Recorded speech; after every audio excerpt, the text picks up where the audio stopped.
इतिहास में एक ऐसी रानी हुई जिसने महलों के ऐशो आराम को छोड़कर जोगन बनना स्वीकार किया और गली गली घूमकर भिक्षा मांगने लगी, जिसने कृष्ण भक्ति में पूरा संसार भुला दिया। जी हाँ मित्रों, आज हम बात करने वाले हैं युद्धों की भूमि राजस्थान के राजपूताना परिवार में जन्मी राजकुमारी मीराबाई के बारे में, जिसने अपना सब कुछ कृष्ण को ही मान लिया था, जिनका जीवन संघर्षों से भरा हुआ था। न जाने कितनी बार उनके परिवार द्वारा उन्हें मारने की कोशिश की गई, पर हुआ वही जो भाग्य में लिखा था। आखिर कैसे हुआ मीराबाई का अंत और क्या है उसकी जीवन गाथा? तो चलिए हम जानते हैं मीराबाई की असली कहानी।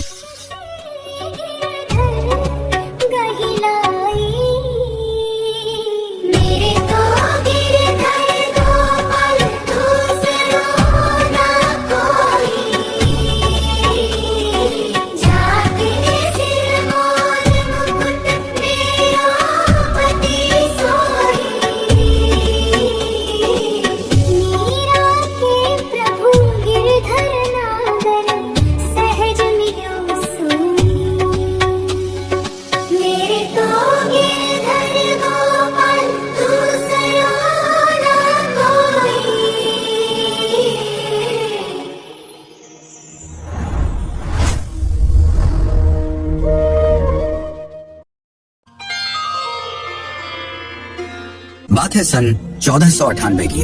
राजस्थान के गांव कुड़की के राजपूत परिवार में राव रत्न सिंह राठौड़ के घर एक कन्या का जन्म होता है, जिसका नाम रखा गया मीरा।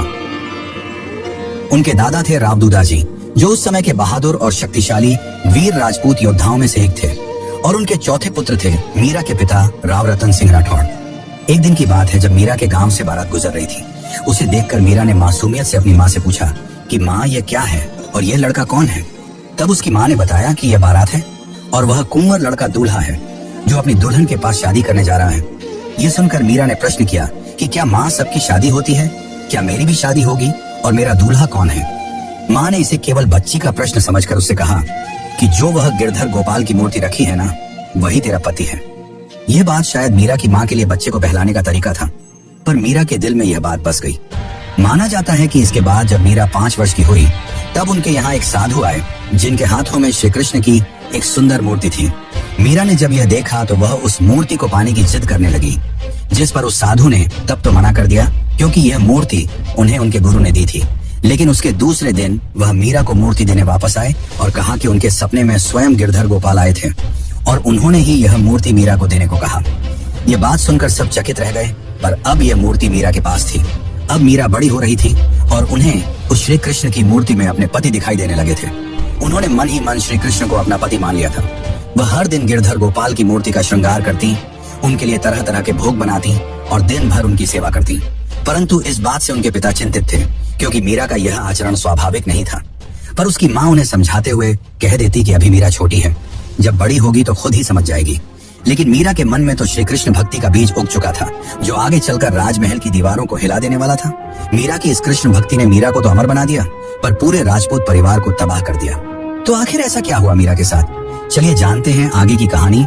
लेकिन उससे पहले अगर आपको वीडियो अच्छी लग रही है तो कृपया इसे एक लाइक जरूर करें। सन 1516 अब मीरा बालिका नहीं रही। अब वह मेड़ता के राज परिवार की एक युवा राजकुमारी बन चुकी थी, और इसी समय राजस्थान की धरती मुश्किल दौर से गुजर रही थी, जिस कारण राजपूत राज्यों को आपसी गठबंधन की जरूरत थी। और ऐसे ही गठबंधन बनी मेड़ता और मेवाड़ के बीच। और इसी संबंध को मजबूत बनाए रखने के लिए मेवाड़ के राजा महाराणा सांगा ने अपने ज्येष्ठ पुत्र कुंवर भोजराज के विवाह का प्रस्ताव मेड़ता की राजकुमारी मीरा के लिए भेजा। जब इस बात का पता मीरा को चला तो उन्होंने अपने पिता से कहा कि पिताश्री, मेरा विवाह तो पहले ही श्री गिरधर के साथ हो चुका है, ऐसे में मैं किसी दूसरे पुरुष से विवाह कैसे कर सकती हूँ? ये बात सुनकर उनके पिता क्रोधित हो उठे और कहा, ये क्या फालतू की बातें कर रही हो? माना श्री कृष्ण हम सबके भगवान हैं, पर उन्हें अपना पति नहीं माना जा सकता। श्री कृष्ण ने स्वयं गीता में कहा है कि मेरी भक्ति करो, मगर अपने सांसारिक कर्तव्यों का भी पालन करो। यह सुनकर मीरा ने उत्तर देते हुए कहा कि पिताश्री, केवल मैं ही तो ऐसा नहीं कर रही, कई साधु संत हैं जिन्होंने सांसारिक कर्तव्यों को त्याग कर कृष्ण भक्ति में स्वयं को समर्पित कर दिया। इतना सुनकर मीरा के पिता क्रोधित हो गए और कहा कि तुम्हारा विवाह कुंवर भोज से होकर रहेगा। मीरा यह सुनकर दुखी थी, पर नियति का लिखा कौन टाल सकता है। अंततः उनका विवाह कुंवर भोजराज से कर दिया गया। जब पहली बार कुंवर भोजराज कक्ष में आए तो मीरा काफी घबराई हुई थी। वह कृष्ण के अलावा किसी और पुरुष को देखना तक नहीं चाहती थी। पर जब भोजराज आए और उन्हें यह सब पता चला तो उन्हें मीरा की कृष्ण भक्ति से ज्यादा शिकायत नहीं हुई। उन्हें लगा कि बचपन में ही मीरा की मां गुजर गई, जिस कारण उसे अभी संभलने में समय लगेगा। पर अंदर ही अंदर भोजराज काफी दुखी थे, क्योंकि उन्हें पत्नी का सुख नहीं मिल पा रहा था। वहीं दूसरी ओर मीरा की सास और उनकी ननद उदाबाई को मीरा का यह व्यवहार पसंद नहीं आ रहा था। मीरा का ध्यान घर गृहस्थी में कम और श्री कृष्ण की भक्ति में ज्यादा था, और साथ ही भोजराज भी कुछ नहीं कहते थे। यह देखकर महल की बाकी औरतें जलने लगी। उन्हें यह बिल्कुल बर्दाश्त नहीं हो रहा था कि कोई स्त्री अपनी मर्जी से कैसे चल सकती है। और यही बात मीराबाई की सास ने राजा महाराणा सांगा यानी मीरा के ससुर को बताई। तब उन्होंने भी मीरा का समर्थन लेते हुए कहा कि हमने यह रिश्ता मीराबाई के लिए नहीं बल्कि मेवाड़ और मेड़ता के बंधन के लिए जोड़ा है, तो उसे जो करना है करने दिया जाए। और रही बात भोजराज के पत्नी सुख की, तो हम राजपूत हैं और हमारे यहाँ एक विवाह तो नहीं होता।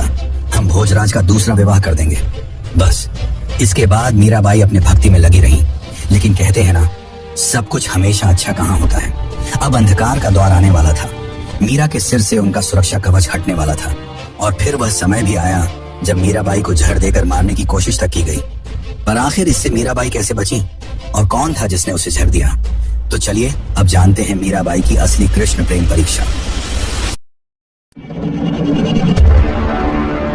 बात है सन 1518 की।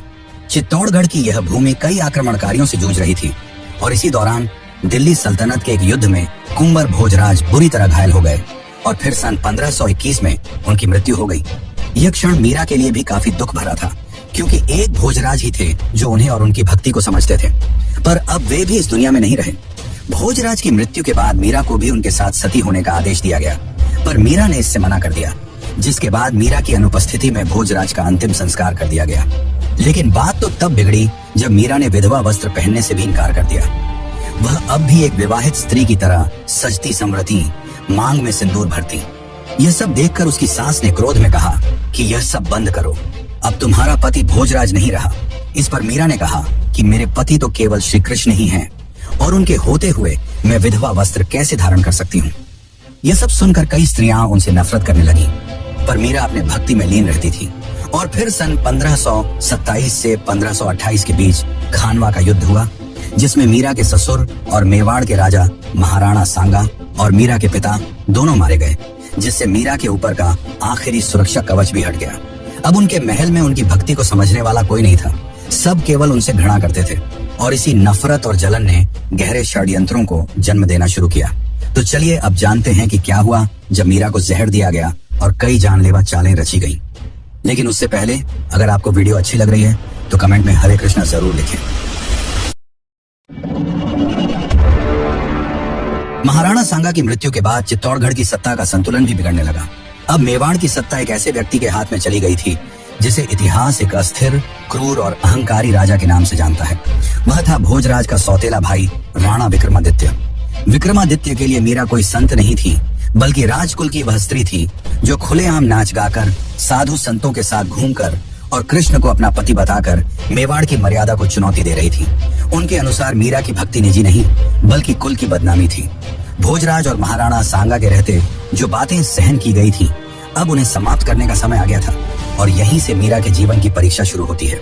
माना जाता है कि राणा विक्रमादित्य ने मीराबाई को चुपचाप खत्म करने की योजना रची, ताकि उनकी मौत एक सामान्य मौत लगे। इसके बाद एक दिन उन्होंने दासी के हाथों मीरा के पास चरणामृत यानी श्री कृष्ण के प्रसाद का एक प्याला भेजा, जिसमें जहर मिला हुआ था। माना जाता है कि मीरा ने श्री कृष्ण का चरणामृत समझकर वह प्रसाद खुशी खुशी ग्रहण कर लिया, परंतु मीरा को कुछ नहीं हुआ। यह देखकर विक्रमादित्य चौंक गए। फिर उन्होंने उपहार के नाम पर मीराबाई के पास एक टोकरी भेजी, जिसमें जहरीले सांप थे। पर जब मीराबाई ने टोकरी देखी तो उसमें केवल फूलों की हार थी। यह देखकर सभी चौंक गए। इसके बाद विक्रमादित्य ने मीरा को मारने के और भी कई प्रयास किए, पर हर बार मीरा किसी चमत्कारी ढंग से बच जाती। पर अब मीरा इन सबसे परेशान हो चुकी थी। अब उन्हें महल का यह सुख सुविधा और वैभवशाली जीवन नरक समान लगने लगा था। पर मीरा दुविधा में थी कि करूं तो करूं क्या। इसके बाद उन्होंने उस समय के महान संत तुलसीदास जी को अपनी समस्या बताते हुए पत्र लिखा। तब तुलसीदास जी ने कहा कि अगर परिजन भगवान की भक्ति में बाधा डालें तो ऐसे परिवार को छोड़ देना ही उचित होता है। यह बात सुनकर मीरा ने अंत में अपना महल छोड़ दिया और फिर इधर उधर भटकने लगी। उन्हें तलाश थी एक ऐसे गुरु की जो उन्हें सही रास्ता दिखा सके। उसी समय मेवाड़ में एक संत ठहरे हुए थे जिनका नाम रविदास था, जिन्हें रैदास भी कहा जाता था, पर वे निचली जाति के साधारण से संत थे। जब मीरा उनके पास गई और उन्हें अपना गुरु बनाने की मांग करने लगी, तब संत रविदास ने उनसे कहा कि आप तो ऊंचे कुल के राजघराने की महारानी हैं और मैं निचले कुल का साधारण संत, मुझे गुरु बनाना उचित नहीं होगा। तब मीरा ने कहा, क्या नीचा क्या ऊंचा, मेरे लिए तो सारे कृष्ण भक्त एक समान हैं। यह बात सुनकर रविदास ने उन्हें अपना शिष्य बनाना स्वीकार किया। इसके बाद मीरा ने अपनी कहानी उन्हें बताई और अपने परिवार की भी। इस पर संत रविदास ने कहा कि तुम इतने में विचलित हो गई, क्या तुम्हें प्रहलाद के बारे में नहीं पता? उसके अपने पिता ने उसे मारने की कितनी कोशिशें की, पर फिर भी वह मुस्कुराता हुआ कृष्ण भक्ति में लीन रहा और तुम दुखी हो। संत रविदास की यह बातें सुनकर मानो मीरा के मन में एक ऊर्जा समा गई और वह सब दुख भूल हरि भजन गाने लगी। अब वह अपने परिजनों और मेवाड़ को छोड़कर सदा के लिए चली गई और गली गली जोगन की तरह भटकते हुए कृष्ण भजन गाने लगी। पर यह अंत नहीं था, उसके जीवन का आखिरी और चमत्कारी पड़ाव अभी बाकी है। तो चलिए अब जानते हैं मीरा के आखिरी पलों के बारे में। राजमहल का त्याग करने के बाद मीरा का जीवन अब किसी एक स्थान से बंधा नहीं रहा। उन्होंने चित्तौड़गढ़ की सीमाएं पार की और उस धरती की ओर बढ़ चली जहां हर श्वास में कृष्ण का नाम गूंजता है, वृंदावन। वृंदावन जहां कृष्ण की लीलाओं की स्मृति बसी थी, मीरा के लिए किसी नगर से अधिक एक जीवित अनुभव था। वहां मीरा साधु संतों के साथ गलियों में नाचती गाती रही, श्री कृष्ण की भक्ति में लीन रही, एक तपस्विनी की तरह जीवन व्यतीत करती रही। वे भिक्षा मांगकर जीवन यापन करती थी और दिन रात कृष्ण नाम का स्मरण ही उनका संसार बन चुका था। 16वीं शताब्दी तक वृंदावन भक्ति और वैष्णव परंपरा का एक प्रमुख केंद्र बन चुका था। यहाँ चैतन्य महाप्रभु की परंपरा से जुड़े अनेक संत और विद्वान निवास करते थे। उन्हीं में से एक थे जीव गोस्वामी, जिन्हें उस समय वैष्णव दर्शन का अत्यंत प्रतिष्ठित आचार्य माना जाता था। शास्त्र, व्याकरण और भक्ति सिद्धांत पर उनकी विद्वत्ता निर्विवाद थी। जब मीरा को यह ज्ञात हुआ कि जीव गोस्वामी वृंदावन में हैं, तो वे उनसे मिलने पहुंची, किंतु उनके शिष्यों ने मीरा को रोकते हुए कहा कि गोस्वामी जी ब्रह्मचर्य का पालन करते हैं और स्त्रियों से नहीं मिलते। इस पर मीरा ने शांत भाव से उत्तर दिया कि उन्होंने तो सुना है कि गोस्वामी जी कृष्ण भक्त हैं और कृष्ण भक्ति में केवल एक ही पुरुष है, श्री कृष्ण, शेष सभी तो उनकी गोपियां हैं। ये बात जब शिष्यों ने जीव गोस्वामी तक पहुंचाई तो उन्हें अपनी भूल का बोध हुआ। उन्होंने मीरा से भेंट की, उनके साथ भजन कीर्तन किया और आध्यात्मिक संवाद भी हुआ। वृंदावन के बाद मीरा की यात्रा उस भूमि की ओर बढ़ी जहाँ कृष्ण रणछोड़ जी के रूप में पूजित हैं। द्वारका, गुजरात के सौराष्ट्र तट पर स्थित यह नगरी मीरा के जीवन की अंतिम शरण स्थली बनी। कहा जाता है कि जीवन के अंतिम वर्षों में मीरा यहीं निवास करने लगी और दिन रात रणछोड़ जी की भक्ति में लीन रही। अब न उनके पास राजमहल था, न सत्ता, न सुरक्षा, केवल भक्ति थी और वही उनके लिए पर्याप्त थी। इसी समय मेवाड़ में परिस्थितियां बदल रही थी। सत्ता संघर्ष, बाहरी आक्रमणों और आंतरिक अस्थिरता ने राज्य को कमजोर कर दिया था। तब मेवाड़ के शासक बने महाराणा उदय सिंह द्वितीय, जो आगे चलकर महाराणा प्रताप के पिता कहलाए। कथाओं के अनुसार जब मेवाड़ संकट में घिरा, तब महाराणा उदय सिंह को यह बोध हुआ कि जिस स्त्री को कभी कुल की बदनामी समझा गया था, वही वास्तव में कुल की सबसे पवित्र आत्मा थी। उन्हें अपने पूर्वजों के कर्मों पर पश्चाताप हुआ और उन्होंने मीरा को खोजने का प्रयास आरंभ किया। जब उन्हें ज्ञात हुआ कि मीरा द्वारका में है, तो उन्होंने ब्राह्मणों का एक दल भेजा ताकि वे मीरा से विनम्र निवेदन कर सकें कि वे पुनः महल लौट आए। यह आमंत्रण केवल राजनीतिक नहीं था, बल्कि एक मौन स्वीकारोक्ति थी कि मीरा के साथ अन्याय हुआ था। किंतु मीरा अब उस संसार की नहीं रही थी जहां से वे चली आई थी। ये बात सन 1547 की मानी जाती है। एक दिन मीरा द्वारका के मंदिर में भजन गाते हुए रणछोड़ जी के दर्शन के लिए गईं। वहीं ब्राह्मणों ने उनसे निवेदन किया कि वे महल लौट आएं, क्योंकि उनके बिना राज्य संकटों से घिर गया है। मीरा ने शांत स्वर में कहा कि वे अब उस संसार की नहीं हैं, वे केवल अपने श्री कृष्ण की हैं और जहां कृष्ण बुलाते हैं वहीं वे जाती हैं।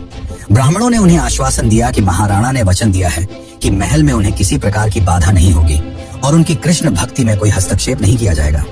ये सुनकर मीरा कुछ क्षण मौन रही और फिर बोली कि वे पहले अपने गिरधर गोपाल से अनुमति लेंगी। इसके बाद मीरा रणछोड़ जी के मंदिर के भीतर प्रवेश कर गईं। बाहर ब्राह्मण प्रतीक्षा करते रहे, किंतु जब बहुत समय बीत गया तो वे स्वयं मंदिर के भीतर गए। वहां मीरा नहीं थी, केवल उनकी ओढ़नी श्री कृष्ण की मूर्ति पर टंगी हुई थी। मंदिर चारों ओर से बंद था और भीतर बाहर जाने का केवल एक ही द्वार था। कोई समझ नहीं पाया कि मीरा कहाँ गई। कुछ लोक कथाओं और परंपराओं के अनुसार माना जाता है कि मीरा श्री कृष्ण की मूर्ति में विलीन हो गई। इस घटना का कोई ऐतिहासिक प्रमाण नहीं मिलता, किंतु इतना निश्चित है कि मीरा का अंत साधारण नहीं था, जैसा उनका जीवन भी साधारण नहीं था। मीरा न किसी युद्ध में मारी गई, न किसी सिंहासन पर बैठी। उन्होंने न राज्य जीता न सत्ता, उन्होंने केवल प्रेम चुना और उसी प्रेम में स्वयं को विलीन कर दिया। एक राजकुमारी से संत बनने तक की यह यात्रा हमें सिखाती है कि सच्ची भक्ति समाज, परंपरा और इतिहास तीनों से बड़ी होती है। शायद इसी कारण सदियों बाद भी जब कृष्ण का नाम लिया जाता है तो मीरा की आवाज कहीं ना कहीं अवश्य गूंजती है। मीराबाई का जीवन केवल भक्ति का ही नहीं बल्कि काव्य और संगीत का भी अद्भुत उदाहरण था। वे एक महान कवयित्री और गायिका थीं। उन्होंने कृष्ण भक्ति में अनेक पद और भजन रचे जिन्हें आज भी दुनिया गाती है। उन्हीं में से एक अमर भजन है, पायो जी मैंने राम रतन धन पायो।